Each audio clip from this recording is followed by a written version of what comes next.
Pere, pere, pere, pere, pere. Gotcha. Hey bro, you trying to level up?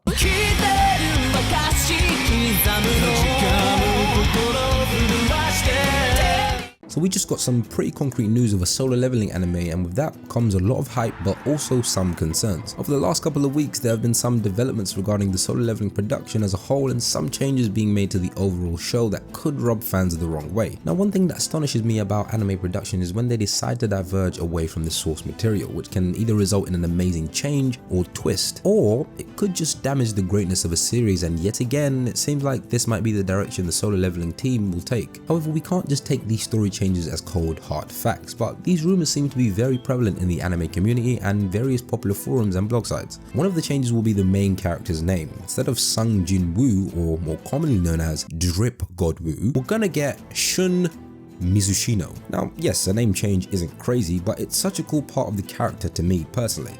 It was dope that his name was very different to the names I'm used to seeing in Japanese manga and animation. But to be very fair, it's a Japanese studio that's doing it, so I shouldn't really complain about such a small change. But I don't see the issue with at least keeping his name as Jin, seeing as China, Japan and Korea all use the word. Some of these changes are due to the controversy that's been surrounding the manhwa. This is concerning its anti-Japan stance and possibly related to one of the major arcs, the Jeju Island arc, painting Japanese hunters to be villainous in nature. I'm assuming some Japanese fans have read the original source material and don't seem to be happy with their country's portrayal. Now, I'm not a Japanese national, so I won't even pretend to understand how Japanese people feel, as I think that would be unfair and rude of me.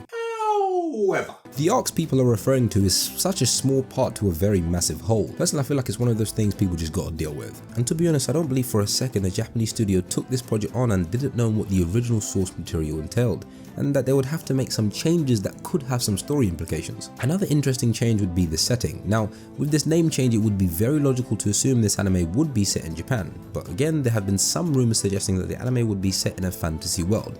Now, this would make sense. Think about it. It would be very hypocritical of a Japanese studio to turn around and paint another country to be villainous, and it would be mighty out of pocket for them to do it to Korea while they're animating Korean source material. So I would understand if they were to create a fantasy world just for the sake of managing some form of potential backlash. But this anime is walking on very thin ice. As a reader that's finished the manhwa, these changes will have future implications on certain characters you meet, but that part is inevitable. I think these changes, if done right, won't disrupt a crazy amount of the story, but it's just going to be a completely different vibe to what we readers experience while reading. This brings me to my very, very important question. Why? Why waste the time to animate if you're just going to change the very essence of the manhwa? I mean, I don't understand it.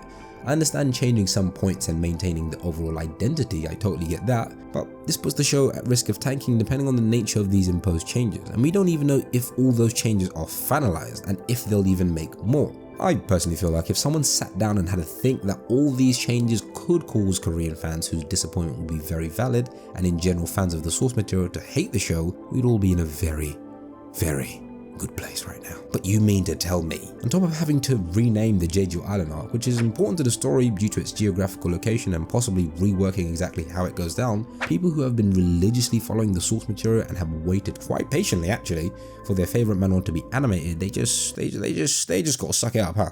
I mean, kinda sucks if you ask me.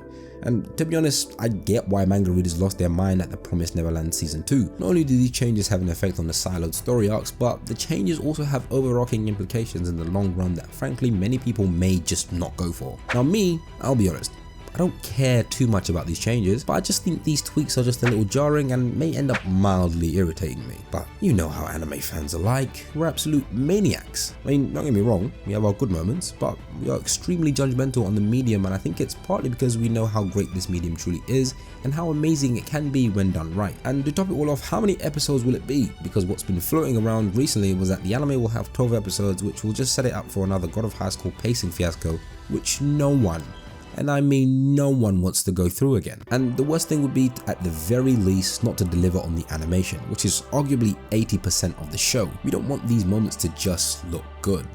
We need these moments to mesmerize us.